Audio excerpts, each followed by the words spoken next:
Hello guys, प्यारे बच्चों, स्वागत है आप सभी का हमारे यूट्यूब चैनल ज्वाइन स्टडी पर। तो चलिए क्लास स्टार्ट करते हैं। आज की हम कर रहे थे प्रश्नावली 2B एनसीईआरटी वाला गणित था 10th क्लास का यूपी बोर्ड वाला, जिसमें हम कर चुके थे एग्जाम्पल हमने फिनिश कर लिए हैं और पिछली क्लास में इससे पीछे के जो सवाल थे वो अब तक फिनिश कर लिए हैं। एकदम बेसिक से सीखा है हमने कंसेप्ट को और कोई भी डाउट नहीं छोड़ा है। जो क्लासों में बच्चों का डाउट रह जाता है, स्कूलों में जो नहीं समझाया जाता, वो डाउट भी यहाँ से एकदम क्लियर हो रहा है, कोई भी डाउट नहीं बच रहा है। तो चलिए बने रहिए हमारे साथ, वीडियो को अंत तक देखिए, तभी आपको लगेगा कि हाँ कंटेंट कितना बेस्ट है, कितना बेसिक तरीके से कैलकुलेशन समझ में आ रही है। ऐसा तो हो ही नहीं सकता कि आपको कैलकुलेशन समझ ना आए। जो इनको आज तक गणित हुआ ही नहीं, जिनसे सवाल होते ही नहीं है हल, वो भी सवाल को सीख जाएंगे, वो भी हल करना जान जाएंगे। तो देखिए चलते हैं। और हाँ, यदि आपने अभी तक सब्सक्राइब नहीं किया है हमारे चैनल को तो जल्दी से सब्सक्राइब कर दीजिए और अपने दोस्तों को शेयर भी कर दीजिए, ताकि उन्हें भी बेस्ट तरीके से एक बेसिक कंटेंट मिल सके, उनकी भी एक बेसिक नींव रखी जा सके। तो चलिए स्टार्ट करते हैं समय में लेकर के। यहाँ से आज हम कर रहे हैं क्वेश्चन नंबर 2। क्वेश्चन नंबर 2 में भी 3 सवाल हैं। क्वेश्चन नंबर फर्स्ट में पहले वाले में भी 3 क्वेश्चन थे, आज इसमें भी 3 है। तो करते हैं इनको, जिनमें हमें क्या करना है। क्वेश्चन आपको किताब में है, स्क्रीन पर भी लिखा हुआ दिख रहा होगा, स्क्रीन पर दिखाई दे रहा होगा आपको क्या पूछा है। तो यहाँ से अध्याय पूछ रहा है कि निम्न के शून्यांक ज्ञात कीजिए और शून्यांकों की सत्यता की जांच भी कीजिए। कि शून्यांक ज्ञात कीजिए तथा शून्यांकों के बीच संबंध की सत्यता की जांच कीजिए। तो हमें शून्यांक निकालने हैं, उसके बाद सत्यता की जांच करनी है। तो देखिए पहला क्वेश्चन हमें क्या करना है। सवाल दिया है उसने 4u² माइनस के 8u। तो यहाँ से आसान सा क्वेश्चन है। दोनों में क्या है, एक द्विघात बहुपद है ये, तीसरा पद इसमें नहीं दिया है। तो बच्चे सोचते हैं कि इसको क्या करें हम, तीसरा पद इसमें नहीं है तो कैसे करें। तो इसको करने का तरीका देखिए क्या है। यहाँ से हम कॉमन ले लेंगे, तो u दोनों में है और संख्या जो है 4 से 8 भी कटेगा और 4 भी कटेगा। यहाँ से हमने क्या करेंगे, 4u कॉमन ले लेंगे। क्या करेंगे, यहाँ से 4u कॉमन लिया तो यहाँ से 4 से 4 कैंसिल और एक u बच गया, माइनस 4u से जब इसे काटेंगे तो u से u कैंसिल और 4 दूनी 8, ये हमारा मान बच गया। यहाँ से हमारे पास दो गुणनखंड आ गए, इसको भी ब्रैकेट में रख सकते हैं हम और इसको भी ब्रैकेट में। तो यहाँ से दो शून्यांक बन गए। अब हमें क्या करना है, बस कुछ नहीं करना। यदि यदि बहुपद बहुपद का मान क्या है, शून्य है, तब क्या करना होता है कि बस 4u, पहला गुणनखंड तो 4u है हमारे पास, कि 4u और क्या है u माइनस 2 बराबर कितना हो जाएगा, 0। तो पहले गुणनखंड जो है 4u बराबर 0, यानी कि u बराबर कितना हो जाएगा, 0। तो एक गुणनखंड तो हो गया, एक शून्यांक हो गया हमारे पास 0। दूसरा शून्यांक क्या है, u माइनस 2 बराबर 0, तो मतलब u बराबर 2 इधर जाएगा तो प्लस का 2 हो गया। तो यहाँ से दो शून्यांक हो गए, दो ही शून्यांक हमसे पूछे थे। तो अब क्या करना है, बस शून्यांक को सत्यता की जांच करनी है। तो यहाँ से हम क्या करेंगे, सत्यता की जांच करेंगे। तो देखिए जांच में हमें क्या करना है, नंबर 1 हमें करना है गुणन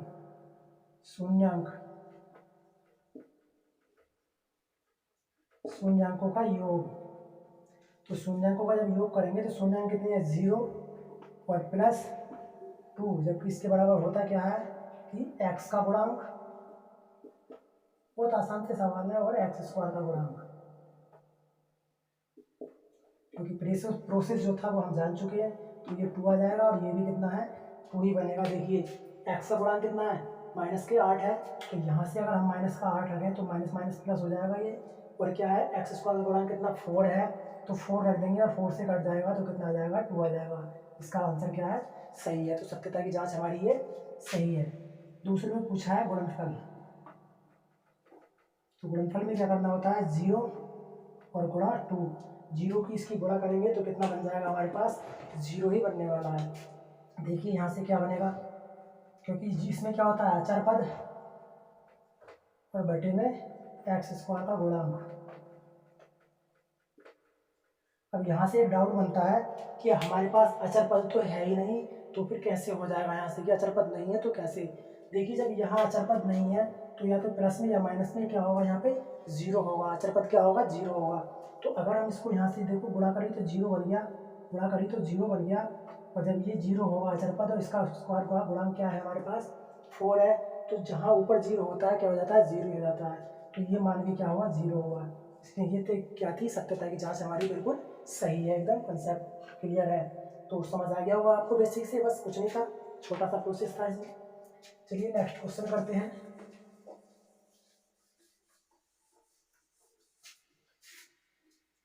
देखिए दूसरा सवाल क्या पूछा है, दूसरे में दिया है टी स्क्वायर माइनस के 15, इसमें भी कुछ नहीं है, बस जो टी स्क्वायर है तो ये एक क्या है, तो गुणनखंड बन गया टी स्क्वायर। हम क्या करेंगे इसको, इसे माना हमने जीरो यानी कि बहुपद, माना यदि बहुपद का मान जीरो है तब क्या हो जाएगा, टी स्क्वायर माइनस के 15 बराबर जीरो। तो टी स्क्वायर बराबर भी इधर जाके 50 को प्लस का हो जाएगा 15।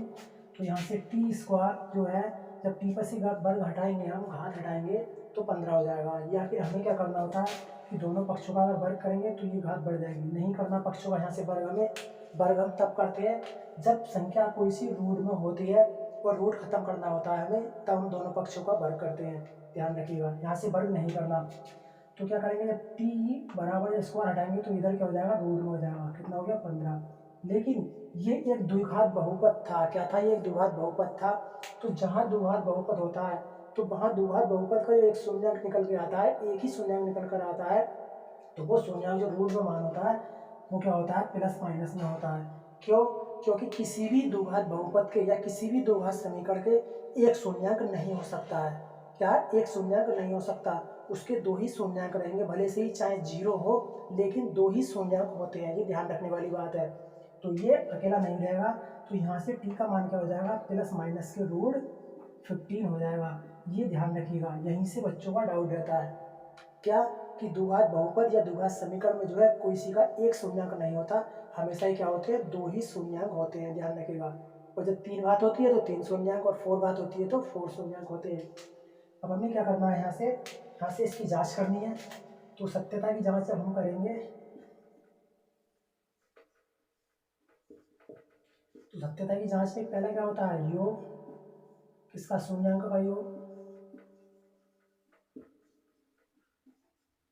शून्यंकों का योग।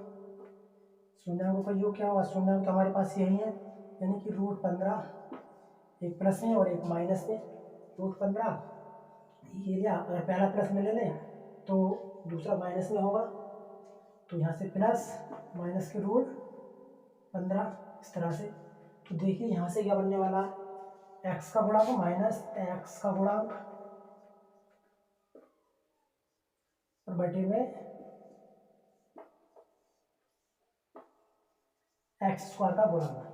तो देखिए जब इनको हम योग करेंगे तो रूट और रूट की योग करेंगे और प्लस माइनस में है तो क्या होंगे, ये दोनों ही क्या होंगे, कट जाएंगे, दोनों क्या हो जाएंगे, यहाँ से कट जाएंगे, कि प्लस माइनस क्या हो जाएगा, जीरो हो जाएगा। तो ये जीरो हो गया, और यहाँ से एक्स का गुणांक हमारे पास है नहीं, तो एक्स का गुणांक नहीं है, तो यहाँ से प्लस या माइनस में जीरो होगा।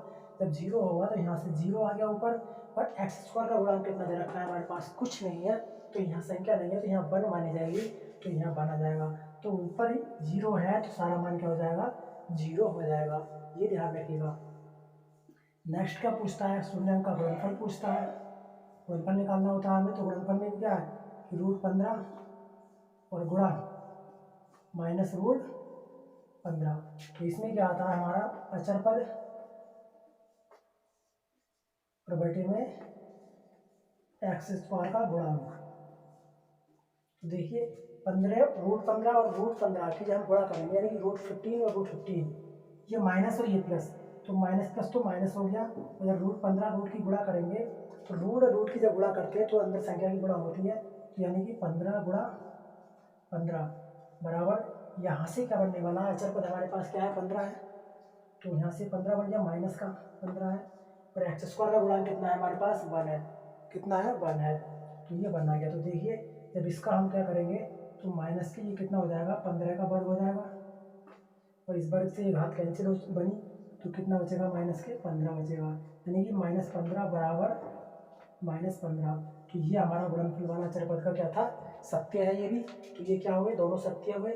तो आपको समझ आ गया होगा कि किस तरीके से हमें हल करना था, कैसे सीक्वेंस में हमें चीज़ें समझ आनी चाहिए। तो यहाँ से कुछ भी डाउट नहीं रहेगा आपको, आपको इसी तरीके से सीक्वेंस में करना भी है। चलिए नेक्स्ट करते हैं।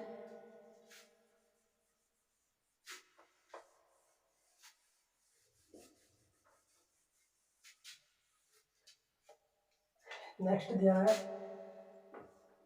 3x² माइनस एक्स माइनस के 4। तो इस वैसे ही क्या करना होता है, x² वाला पद और अचर पद दोनों की गुणा करेंगे, कितना बनेगा 3x² गुणा 4, कितना बन गया यहाँ से, ये बना 12x²। अब जब संख्या 12 बन गई तो 12 के दो गुणनखंड करने हैं, क्या करना है हमें 12 के दो गुणनखंड करने हैं, वो भी किस तरह से कि जो मध्य वाला पद है यानी कि x वाला गुणांक है उसके अनुसार ही क्या करते हैं गुणनखंड, कि ऐसे दो गुणनखंड जिनको जोड़कर या फिर अंतर कितना आ जाए x का मतलब है यहाँ संख्या क्या है 1 है, तो अंतर कितना आ जाए 1 हो, तो जिनका अंतर 1 हो तो इसके जो गुणनखंड बनेंगे वो बनेंगे 3 गुणा 4, या बनेगा 2 गुणा 6, या बनेगा 12 गुणा 1। तो देखिए 12 गुणा 1 में ना तो अंतर है ना ही योग है, ठीक। 2 गुणा 6 में भी ना तो अंतर 1 है ना ही योग 1 है। अगर देखें हम 3 गुणा 4 में तो 3 माइनस 4 बराबर अंतर 1 का हो गया यहाँ से। तो यही हमें कंसेप्ट मिल गया, यही इसको फॉलो करता है कि 3 और 4 जो 12 के गुणनखंड है दो, उन दोनों का जो अंतर है वो कितना है 1 है। फिर क्या करना है, क्या ध्यान देना है, ध्यान ये देना है कि यहाँ कौन सा चिन्ह है, यहाँ माइनस है, तो हमें बड़ी वाली संख्या माइनस में रखनी होगी। तो यानी कि माइनस के 4x और प्लस के 3x बराबर माइनस का क्या बचेगा x बचेगा। तो बस यहाँ रख देंगे। तो देखिए 3x² माइनस कितना रखेंगे 4x और प्लस का 3x और माइनस के 4, ये जोड़ा बना देंगे दो दो पदों के। यहाँ से कितना कॉमन मिलेगा, यहाँ से हमें कोई भी कॉमन नहीं है।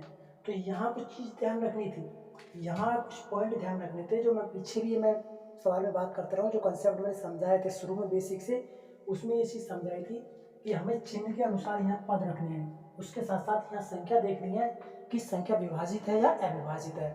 तो ये संख्या अविभाजित है, तो इसलिए हमें इधर की साइड में जो है वो अविभाजित संख्या ही लेनी चाहिए। क्या, हमें अविभाजित संख्या ही लेनी चाहिए।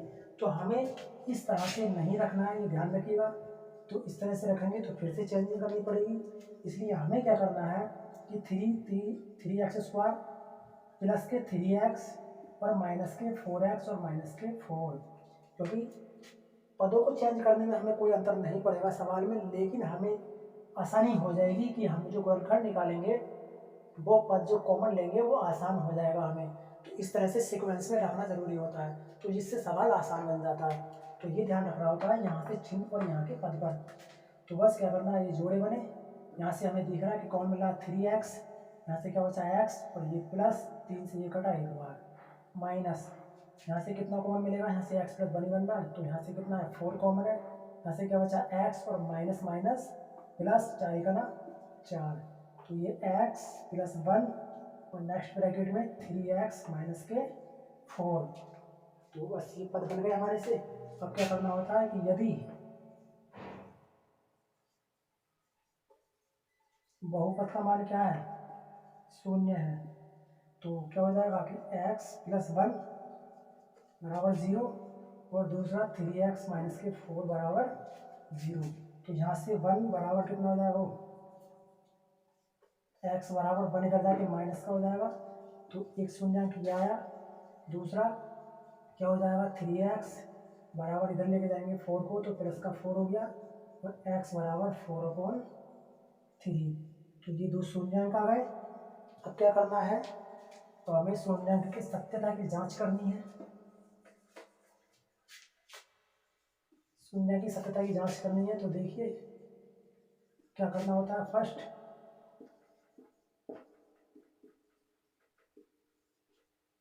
शून्यांकों का योग, शून्यांकों का योग, पहला शून्य कितना -1 प्लस दूसरा कितना 4/3, और शून्यांकों का योग आएगा कितना, इसके अनुसार क्या होता है x का गुणांक बटे x² का गुणांक, जो क्या होता है माइनस में। तो देखिए जब इनको योग करेंगे तो इसके नीचे 1, या डायरेक्टली कि 3 से इसे गुणा करेंगे इसके साथ जुड़ जाएगा, प्लस है तो जुड़ेगा, माइनस है तो घटेगा। तो 3 का 3 माइनस का प्लस है तो +4 और सबके बटे में क्या हो गया 3 हो गया, बराबर क्या है x का गुणांक क्या है हमारे पास यहाँ से 1 है, x का गुणांक -1 है और माइनस पहले से ही है तो क्या हो जाएगा प्लस, तो ये 1 हो गया। और यहाँ से एक्स स्क्वायर का गुणांक है नीचे, तो एक्स स्क्वायर का गुणांक कितना है हमारे पास 3x² का गुणांक, तो 3 लिखना है हमें। तो यहाँ से 3 आ गया। तो ये देखिए 4 में से 3 गया, माइनस 4 में से 3 गया, 1 बचा, और यहाँ कितना है 3 और बराबर 1/3, यानी कि 1/3, 1/3 क्या है राइट है। दूसरा पार्ट क्या करना होता है हमें, गुणांक की शून्य अंकों का गुणांक निकालना। तो गुणा करेंगे -1 गुणा 4/, यानी कि 4/3 बराबर, इसमें क्या आता है अचर पद और बटे में x² का गुणांक।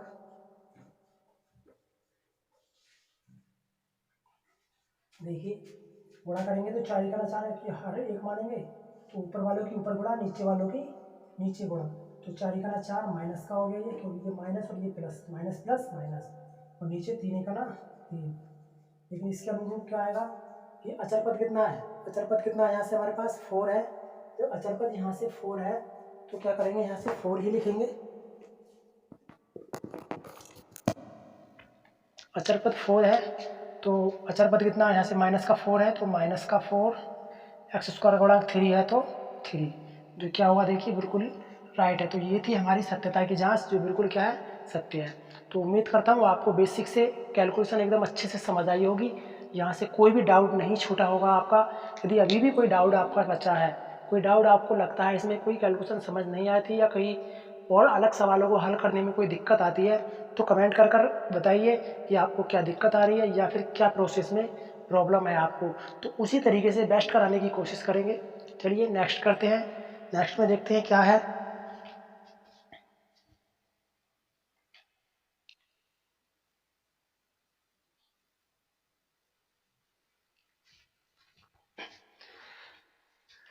देखिए तीसरा क्वेश्चन है, तीसरे क्वेश्चन में पूछा है यदि बहुपद 2x² + 3x + लैम्डा का एक शून्यांक क्या दिया है कि एक शून्यांक 1/2 है, यानी कि 1/2 है, तो लैम्डा का मान ज्ञात कीजिए। तो हमें क्या करना है, लैम्डा का मान ज्ञात करना है। यहाँ से ये थोड़ा सा कंसेप्ट अलग है कि केवल एक शून्यांक दिया है। तो देखिए क्या करना है इसमें, आपको बहुपद क्या दिया है 2x² + 3x और प्लस लैम्डा, लैम्डा से ये समीकरण बहुपद दिया हुआ है। और क्या दिया है, यदि वो माना एक शून्यांक लैम्डा है, तो जबकि लैम्डा का मान कितना दिया है, लैम्डा बराबर कितना दिया है 1/2, यानी कि x बराबर क्या है x है, यानी कि x या y, तो यहाँ x में दे रखा है, लैम्डा में वो नहीं दे रखा। तो हम जो मानक समीकरण के जो मानक बहुपद होता है उसके जो दो शून्यक मानते हैं वो अल्फा और बीटा मानते हैं। तो इसलिए हमने मान लिया अल्फा बराबर 1/2, यानी कि जब दो शून्यक मानक समीकरण के निकल के आते हैं तो अल्फा और बीटा का मान निकल के आता है। लेकिन जब x चर पद में दिया होता है तो वो x के दो शून्यक निकल के आते हैं, जिसमें से एक शून्यक दे रखा है 1/2, यानी कि लैम्डा का मान 1/2 है, या फिर x का मान क्या है 1/2 है। तो यहाँ से x का मान रखने पर, तो देखिए x का मान रखने पर बस आपको x का मान रखना है। यहाँ से 2 × x का मान कितना 1/2 का होल स्क्वायर हो गया, प्लस 3 × x का मान कितना 1/2 और प्लस क्या है लैम्डा, देखो मान क्या हुआ लैम्डा बराबर क्या हो जाएगा 0। 0 क्या होगा, क्योंकि हम एक शून्यंक निकाल रहे हैं यहाँ से, तो यहाँ से हम 0 रखेंगे कि इस माना इस बहुपद का मान क्या होगा शून्य होगा। हमने एक शून्यंक माना लैम्डा, तो जब हम शून्यंक मान लेते हैं तो उसका मान क्या मानते हैं, बहुपद का मान 0 मानते हैं, जब अभी शून्यंक निकाल रहे थे हम। तो बस अब क्या करना है 2, इसका वर्क करेंगे तो ये 1/4 हो गया, प्लस 3 से गुणा हो जाएगी 3/2 और प्लस क्या हो गया यहाँ से लैम्डा बराबर 0।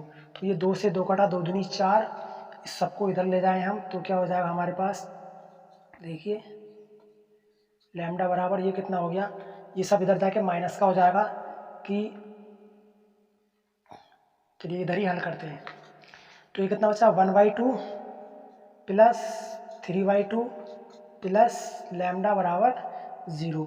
तो ये कितना मान हो गया यहाँ से हमारे पास, दोनों का हर समान है तो एक हर आ गया हमारे पास, जैसे थे संख्या वैसे जाएगी, तो 3 और 1 कितना हो जाएगा 4 प्लस लैम्डा बराबर 0। तो यहाँ से अब क्या हो जाएगा हमारे पास लैम्डा का मान, जब इसको इधर लेके जाएंगे तो ये 2 दूनी 4 कट गया, 2 बचा, तो इधर जाके -2 हो गया। तो यहाँ से लैम्डा का मान कितना आ गया हमारे पास -2। तो यही इसमें पूछा था कि ज्ञात कीजिए यदि बहुपद इतना है जिसका एक शून्यांक 1/2 दिया हुआ है तो ज्ञात कीजिए लैम्डा का मान क्या होगा। तो बस लैम्डा का मान क्या आ गया हमारे पास, लैम्डा -2। क्यों? क्योंकि जब एक शून्यांक दिया है तो 1/2 जो है वो अल्फा का मान दिया है। क्यों? क्योंकि जब मानक बहुपद होता है हमारा ax² + bx + c, तो उसके जो 2 शून्यांक हम मानते थे, ये 2 शून्यांक दिए होते हैं सवाल में, तो वो लैम्डा प्लस और बीटा माने जाते हैं। तो जबकि लैम्डा बीटा जो होते हैं, जबकि हम जो x के अचर पद में शून्यांक निकालते हैं तो वो x के 2 मान निकल के आते हैं, तो जिनमें से x का एक मान दिया हुआ है 1/2। तो जब x का एक मान दिया हुआ है तो x का एक मान यहाँ हमने रखा, वो क्योंकि बहुपद यदि माना हमने शून्य है तो x का मान यहाँ से जब रखेंगे हम, तो x के स्थान पर x का मान रखा, यहाँ इसका वर्ग हुआ, ये इससे कट गया, तो हमारा प्रोसेस बना लैम्डा का मान -2। तो क्या है जो यही इसका आंसर भी, यही हमें प्रूव भी करना था। तो चलिए वीडियो यहीं रोकते हैं, वीडियो अगली क्लास में, नेक्स्ट क्लास में फिर से मिलेंगे। तो आपको यह कंसेप्ट कैसा लगा प्लीज़ कमेंट कर ज़रूर बताइए, और यदि बेस्ट लगा हो, कंटेंट अच्छा हो तो लाइक कीजिए और अपने दोस्तों को शेयर ज़रूर कर दीजिए ताकि उन्हें भी एक बेस्ट तरीके से कंटेंट मिल सके। और हाँ, यदि अभी तक आपने सब्सक्राइब नहीं किया तो जल्दी से सब्सक्राइब कर लीजिए, क्योंकि सब्सक्राइब करने में कोई भी चार्ज नहीं लगने वाला है। वो सब्सक्राइब क्या है कि आपको नीचे राइट हैंड साइड की तरफ जो सब्सक्राइब का बटन है वहाँ क्लिक कीजिएगा। जब उसको क्लिक करेंगे तो आपको 3 ऑप्शन खुल के आएंगे। एक तो ऑल का